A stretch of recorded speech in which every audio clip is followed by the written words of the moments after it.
Hello everyone, कैसे हैं आप सभी लोग। आशा करता हूं कि आप सभी लोग बेहतर होंगे और अपनी प्रिपरेशन को जो है वो धार दे रहे होंगे। आज के इस इंटरव्यू सेशन में हम इस टॉपर से बात करने वाले हैं जिन्होंने जेएनयू क्रैक किया है। और साथ ही साथ केवल क्रैक करना एक बात होती है, लेकिन बहुत प्रिपरेशन के साथ और साथ ही साथ एक अच्छी स्ट्रेटेजी के साथ क्रैक करना एक अलग बात होती है। तो जो बच्चा अगर स्ट्रैटेजी के साथ फॉलो करके इस एग्जाम को क्रैक करता है वो आपको बेहतर सजेशन दे सकता है। और इसी कड़ी में हमारे साथ मानवेंद्र जुड़े हैं जिन्होंने जेएनयू इस बार क्रैक किया है। तो इनसे हम जानेंगे इनकी स्ट्रैटेजी के बारे में और साथ ही साथ इनके जर्नी को समझने की कोशिश करेंगे और अपने लिए यानी कि उन बच्चों के लिए जो है वो कुछ निकालने की कोशिश करेंगे ताकि आपकी भी इनके जर्नी से कुछ हेल्प हो पाए। तो सबसे पहले तो मानवेंद्र, आपका बहुत बहुत स्वागत है आज के इस इंटरव्यू सेशन में। Thank you very much, sir. I'm glad to be here. Okay, तो मानवेंद्र, अगर आप सैकड़ों स्टूडेंट्स, हजारों स्टूडेंट जो आपको देख रहे होंगे उनके सामने अपने आप को इंट्रोड्यूस करना हो तो कैसे करेंगे आप, प्लीज। हेलो एवरीवन, मेरा नाम मानवेंद्र है। मैं इंदौर से आता हूँ। मैंने अपनी क्लास 12 भी ह्यूमैनिटीज से कंप्लीट की है। उसके बाद अपना undergraduation saint Stephen's college university of Delhi से बीए प्रोग्राम में कंप्लीट किया है। वहाँ पे मेरा मुख्य विषय पॉलिटिकल साइंस था और माइनर विषय हिस्ट्री था। 2025 में भी मैंने सीयूईटी का एग्जाम दिया था हिस्ट्री से। हालांकि उस वक्त मेरे कुछ 150 अंक रहे थे, तो मैंने इस साल ड्रॉप ईयर लेके फिर से तैयारी की और इस साल फॉर्चुनेटली मेरा जेएनयू में मिडिवल हिस्ट्री में हो चुका है। ओके मानवेंद्र, आपके स्कोर क्या थे? इस साल मेरा स्कोर 231 मार्क्स था और मुझे कोई डेप्रिवेशन पॉइंट नहीं था, तो 231 रॉ मार्क्स ही मेरा टोटल था। चलो बहुत बढ़िया। तो ओवरऑल मतलब आपने जो समय दिया और ये जो एडमिशन मिला, आप संतुष्ट हैं या फिर हाँ, कुछ नहीं, बेहतर की गुंजाइश हो सकती है? काफी सेटिस्फाइड हूँ। एक्चुअली जब मैं हाँ। पेपर देके भी आया था तो मैंने सोचा था कि मुझे 240-50 नहीं चाहिए, मुझे 235 से 40 के बीच में चाहिए, जो मैंने स्कोर भी किया वाह। क्योंकि ट्रिकी पेपर था। तो आई हाँ थिंक जी। I am totally satisfied even with the medieval seat, because मुझे चाहिए भी मिडिवल हिस्ट्री था एक पॉइंट के बाद। ओके मानवेंद्र, आपने कितना अटेम्प्ट करा था और आपके स्कोर जो है वो मतलब नेगेटिव मार्किंग कितनी रही थी आपकी? मैंने 64 क्वेश्चंस अटेम्प्ट किए थे, जिसमें से मेरे 5 गलत आए थे, तो 59 करेक्ट थे and total question attempted was 64। चलो बहुत बढ़िया। अच्छा ठीक है, शुरुआत से शुरू करते हैं। आपने जब पिछली बार प्रिपरेशन करा तो ऐसी क्या मिस्टेक्स करी थी जो आपने इस बार नहीं दोहराया, और साथ में इस बार की शुरुआत मतलब क्या आपने शुरुआत में ही 150 नंबर देखते ही आपने डिसाइड कर लिया कि नहीं अब इस बार नहीं ले रहा हूं, मैं अगली बार के लिए प्रिपेयर करूंगा, या फिर थोड़ा हसल मारा फिर अच्छा यूनिवर्सिटी नहीं मिला फिर आपने प्रिपेयर करा, कैसा था ये जर्नी? 2025 में जब मैंने डिसाइड किया कि सीयूईटी पीजी देना है तो बहुत देर हो चुकी थी। ऑलमोस्ट जनवरी आ चुका था। और मैं ऐसा नहीं कहूंगा कि टाइम कम था, टाइम कम होने के बावजूद मैं अच्छा कर सकता था। हालांकि आप उसे प्रोकास्टिनेशन कह लीजिए या थोड़ा आलस कह लीजिए, मैं फोकस नहीं कर पाया। और जिसके कारण जब मैं एग्जाम में भी बैठा तो मुझे इस बात का गम नहीं था कि मुझे कम नंबर आएंगे। इस बात का अफसोस था कि ये सारे सवाल मुझे आते हैं, सिर्फ इसलिए नहीं कर पा रहा हूँ क्योंकि एक बार देखना भूल गया। बहुत अच्छा। हाँ जी। हाँ। जबकि इस साल जब मैंने शुरू किया तो फिर प्रॉपर स्ट्रेटेजी और बहुत टाइम था, तो अच्छे से इत्मीनान से तैयारी की। ठीक है, तो आपने वो डिसाइड कब करा कि मुझे एक साल ड्रॉप लेकर के प्रिपरेशन करना है? जब मैं एग्जाम से बाहर निकला 2025 की, जब मैं ऑटो में जा रहा था फिर से अपने कॉलेज की तरफ, आई थिंक बहुत कुछ चीजें क्लियर हो चुकी थी, जिसमें एक ये भी थी कि ड्रॉप ईयर लेके जो भी अपनी गैप्स हैं हिस्ट्री में उन्हें अच्छे करना है। और अगर जाना है कॉलेज में, इनफैक्ट अगर पिछली बार भी हो जाता तो ये गैप्स मुझे कहीं ना कहीं हानि ही करती। तो अच्छा ही हुआ कि अब मैंने अच्छे से इन्हें प्रॉपरली एड्रेस किया। बहुत अच्छा। ओके मानवेंद्र, चूंकि अगर कोई बच्चा एक बार में क्रैक कर लेता है, ठीक है, तो वो बिल्कुल काबिल तो है ही, लेकिन जो बच्चा एक बार फेलियर को झेल चुका है या फेलियर नहीं कहे तो 2 बार का एक्सपीरियंस जो होता है वो आपको ज्यादा बेहतर बनाता है पेपर के एनालिसिस को लेकर के। तो आपका जो पेपर का एनालिसिस है, जो आपने देखी है, एक पैटर्न देखा है सीयूईटी पीजी का, पीवाईक्यूज भी आपने करे होंगे, तो वो क्या पैटर्न है जो आप देख रहे हैं कि एनटीए ये चीज फॉलो कर रहा है और मुझे लगता है कि इस तरीके से अगर प्रिपेयर करेंगे बच्चे तो अगले साल के लिए वो ज्यादा अच्छा हो पाएगा?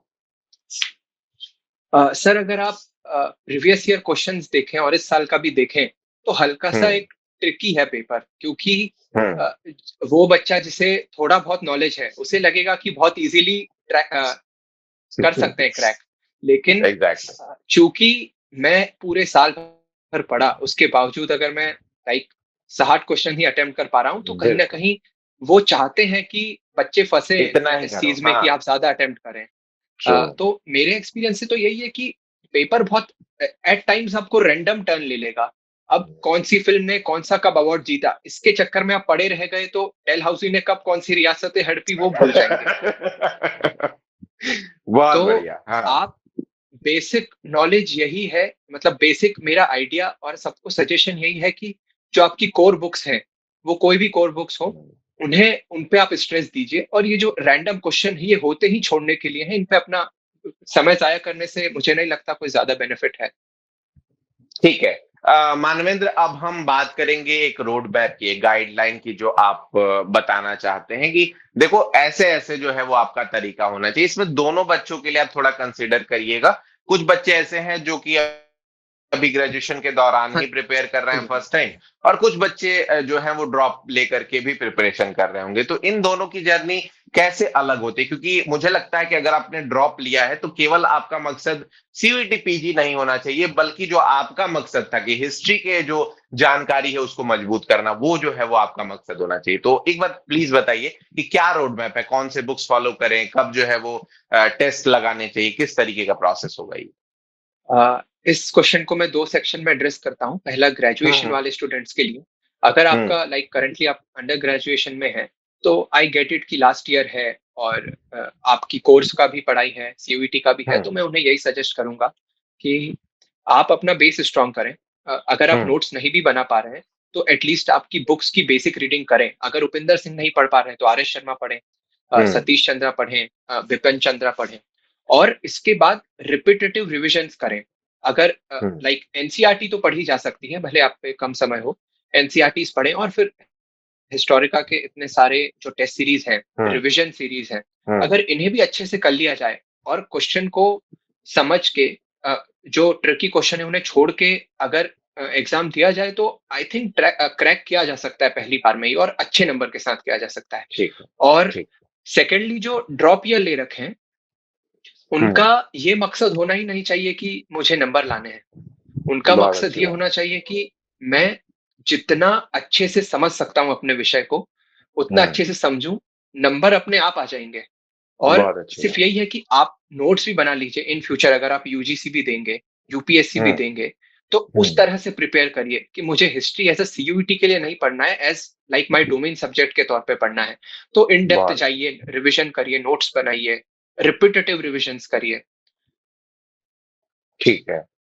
ओके, तो नेक्स्ट क्वेश्चन मेरा ये रहेगा मानवेंद्र कि कितना समय जो है वो इसके लिए जो है वो एनफ रहेगा? अगर सीयूईटी पीजी में जेएनयू लेट्स अज्यूम मुझे निकालना है, ट्रू 31 तो नहीं, अगर मान लीजिए 200 नंबर लेकर के आने, 210 नंबर लेकर के आने, जहां मैं सिक्योर हो जाऊं, तो कितना समय, कितने दिन तक अगर कोई बच्चा देगा तो वो आराम से एडमिशन ले लेगा? सर, पर्सनली मुझे तो नहीं लगता कि समय के मापदंडों में मैं पढ़ाई को नापूंगा, लेकिन टॉपिक वाइज अगर उठाएं, चलो अगर एक समय का भी ब्यौरा ले लें, तो जो अंडर ग्रेजुएशन का स्टूडेंट है, अगर 4 महीने 4 से 5 घंटे अगर वो डिवोट कर पा रहा है अनडिस्ट्रैक्टेड, बिना प्रोकास्टिनेशन के, तो वो मोर देन इनफ है, बशर्ते कि उसका पूरा ध्यान उस पे हो जो वो पढ़ रहा है। बहुत अच्छा। ओके, ठीक है। नेक्स्ट क्वेश्चन मेरा रहेगा कि अच्छा, इस जो प्रिपरेशन की जर्नी है, इसमें बैच का जो ऑनलाइन कोर्सेस होते हैं, इसका कितना योगदान मानते हैं आप? और साथ ही साथ जो बच्चे कोर्स ले लेते हैं, कई बार वो क्या सोचते हैं कि मैंने जो है वो अपना पूरा ही इनको भाई 3,000 रुपए 4,000 रुपए दे दिया, अब इनकी जिम्मेवारी है कि आप कोर्स निकलवाओ या सिलेक्शन करवाओ। तो आपका इस बारे में क्या कहना है कि सेल्फ स्टडी और कोर्सेस, या फिर केवल सेल्फ स्टडी, या फिर केवल कोर्सेस, कैसा होना चाहिए प्रिपरेशन? मेरे ख्याल से दोनों का संतुलन होना चाहिए। ये जो कोर्सेज होते हैं, टीचर्स होते हैं, ये आपको हाथ पकड़ के आगे बढ़ा सकते हैं, लेकिन चलना आपको ही पड़ेगा। तो फॉर एग्जाम्पल, अगर मैंने भी आपका ऑनलाइन कोर्स लिया था, तो मैं उसके भरोसे ही नहीं बैठ गया था, जबकि उसने मुझे कॉम्प्लीमेंट किया था। तो ये एक रिलेशनशिप है जहाँ पे फ़ायदा होना चाहिए आपको, तो लाइक इससे आपको ऐसे संजो के रखना चाहिए कि मुझे किस तरह से बेनिफिट लेना है, ना कि मैं टोटली डिपेंडेंट हो जाऊँ। ठीक है। मानवेंद्र, इस जर्नी में चलिए इसी बारे में थोड़ा सा डिटेल में हम बात करते हैं। द हिस्टोरिका का कैसा योगदान रहा आपके इस प्रिपरेशन जर्नी में? अगर द हिस्टोरिका जैसा चैनल एग्जिस्ट नहीं करता तो क्या ये नंबर मतलब कितना कितना अफेक्ट हो सकता था? हिस्टोरिका का बहुत महत्वपूर्ण योगदान रहा, 3-4 तरीकों से रहा। सबसे पहले तो जो डायरेक्टली है, मैंने ऑनलाइन टेस्ट सीरीज़ परचेज़ कर ली थी लास्ट वीक ऑफ दिसंबर में 2025 के। हम्म। वहाँ से हम्म। मैंने क्वेश्चंस लगाना शुरू किए, लेकिन हम्म। उससे भी और ज़्यादा महत्वपूर्ण था क्लासेस, जो हम्म। डेली एमसीक्यू क्लासेस होती थी। सर हम्म। इनफैक्ट आपको याद होगा आप एक क्लास ले रहे थे, सब्सिडरी हम्म। अलायंस को लेके। हम्म। वहीं से 3-4 क्वेश्चन डायरेक्ट आए थे इस बार। एग्जैक्टली, तो एग्जैक्टली, जो thanks for noticing MCQ that.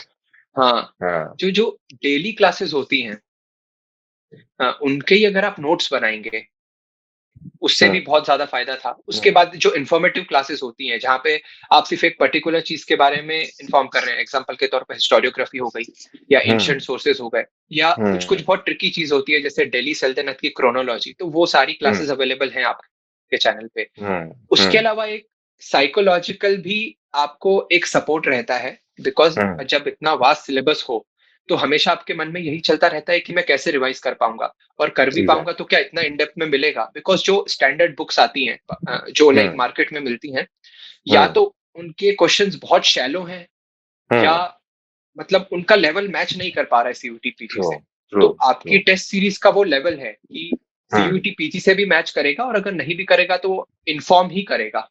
ऐसा बहुत नहीं है अच्छा। कि कहीं भी वो वेस्ट होगी नॉलेज। तो ये कई सारे बिल्कुल। तरीके थे जिनसे मदद किया, और रिजल्ट के बाद भी एक्चुअली रिजल्ट के बाद काफ़ी ज़्यादा हेल्प कर दिया, इन द सेंस कि अभी एडमिशन ऑलमोस्ट कंफर्म हो गया है, तो अब तक जो भी कोई भी इश्यूज़ थे उनको लाइक टाइमली टैकल करने में भी बहुत मदद किया हिस्टोरिका ने। तो ओवरऑल मैं तो बहुत सैटिस्फाइड हूँ। ओके, मानवेंद्र, ये बताइए कि थोड़ा सा टेस्ट सीरीज के बारे में बात कर लेते हैं। आपने लगभग कितने फुल टेस्ट लगाए होंगे? और टेस्ट लगाने का तरीका क्या होना चाहिए किसी बच्चे का? क्या वो पूरा सिलेबस खत्म करने के बाद स्टार्ट करे या फिर खुद को जांचते रहे? कैसे होना चाहिए टेस्ट लगाने का तरीका? मेरा तरीका तो थोड़ा-सा शैबी था। हम्म। अ मैं क्या करता था कि चूँकि मैं ड्रॉपर था, तो मैंने मल्टीपल रिविजन्स किए। तो जब मैंने हम्म। एंशिएंट का रिविजन खत्म किया पहली या दूसरी बार, तो हम्म। एंशिएंट के जो सारे टेस्ट थे वो मैंने लगा दिए।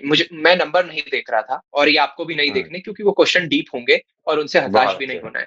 कभी-कभी ऐसा बिल्कुल। भी हुआ है कि 70-72 नंबर में से मुझे 12 ही नंबर आए, या फिर माइनस में भी हम्म। चले गए।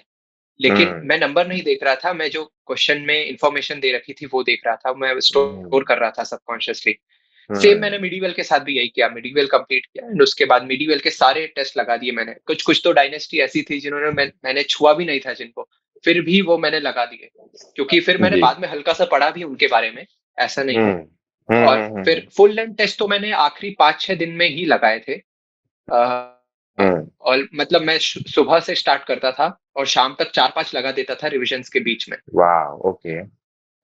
तो लेकिन आई वहाँ। थिंक जो हाँ, अंडर हाँ। ग्रेजुएशन का स्टूडेंट है, उसे हल्का-सा जल्दी शुरू करना चाहिए स्ट्रैटेजी जो भी हो, बिकॉज़ क्वेश्चन्स इंपॉर्टेंट हैं, वो सबकॉन्शियसली स्टोर होते हैं आपके माइंड में। हुँ, ठीक है। और वहाँ आपके फुल फुल टेस्ट में जो मार्क्स आ रहे थे, क्या वो आपको अफ़ेक्ट कर रहे थे या फिर वहाँ भी आप स्टोरेज वाले मोड में ही थे? एक्चुअली आप कह सकते हैं कि मैं थोड़ा मेंटली टफ हो गया था इस जर्नी में, तो नंबर्स मुझे बॉदर ही नहीं कर रहे थे। मैं 300 नंबर के पेपर में डेढ़ 100 100 नंबर लेके आया हूँ, और मुझे कोई फ़र्क नहीं पड़ा। मुझे ये था कि आई नो दिस कि जो भी आएगा मैं टैकल करूँगा, क्वेश्चन्स लीव करूँगा, स्ट्रैटेजिकली अगर सोचूँगा तो मैं कर ले जाऊँगा। तो मैं ठीक है। नंबर का इतना नहीं सोचा था।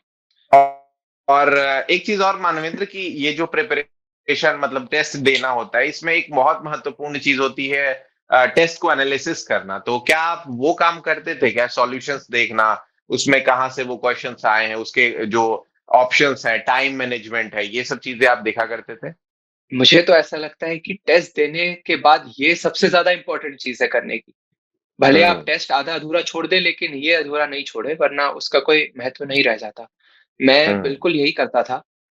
जो लाइक आपकी जो टेस्ट सीरीज़ का जो इंटरफ़ेस है, उसमें क्वेश्चन के तुरंत बाद एक आंसर का पूरा एक वो पर्चा रहता है जहाँ पे पूरी इन्फॉर्मेशन होती है, उसे मैं पढ़ता था। टेस्ट देने के लाइक टेस्ट अगर दे चुका है तो भी उस पे क्लिक करता था बाद में और फिर उसे फिर से पढ़ता था।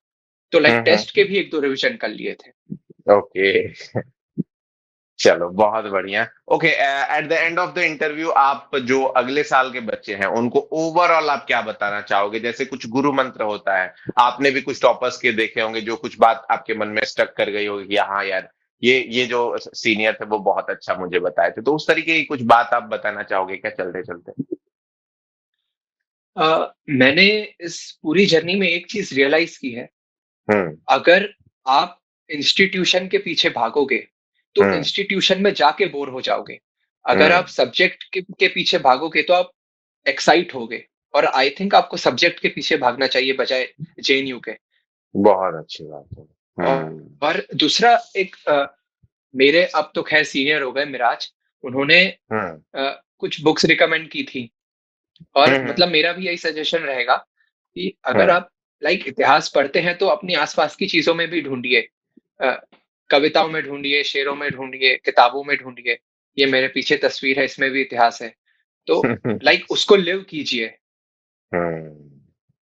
चलो, thank you so much Manvendra. I hope कि आपकी ये अनुभवी इंटरव्यू मैं जिसको कहूंगा कि एक ऐसा इंसान, एक ऐसा एक्सपीरियंस जो कि बहुत ज्यादा एक्सपीरियंस्ड भी है और साथ ही साथ उसे इन डेप्थ जानकारी है सीयूईटी पीजी के अलावा अपने सब्जेक्ट की भी। तो thank you so much for coming on this interview and उन सारे बच्चों को एक लाइट प्रदान करने के लिए, एक रास्ता दिखाने के लिए।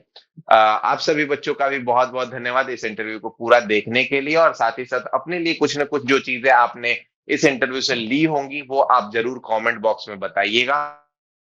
और अगर आप अगले साल के लिए प्रिपेयर करना चाहते हैं सीयूईटी पीजी हिस्ट्री के लिए या फिर किसी और सब्जेक्ट के लिए भी, तो आप जाकर के हमारे ऐप को विजिट कर सकते हैं। वहां पे हमने आपको फ्री 2 पीवाईक्यूज अवेलेबल करा दिया है जिसको आप अटेम्प्ट करके उसे एनालाइज कर सकते हैं। और जैसा मानवेंद्र ने बताया कि वहां पे आपको एक्सप्लेनेशन भी मिल जाएंगे हर क्वेश्चन के, तो ये चीज आपके लिए ज्यादा हेल्पफुल होने वाला है। तो जाइए उस चीज को जरूर अवेल करिए और साथ ही साथ जुड़े रहिए इस सीरीज के साथ। द हिस्टोरिका के साथ मिलते हैं आपसे किसी ऐसे ही इंटरव्यू के साथ। बहुत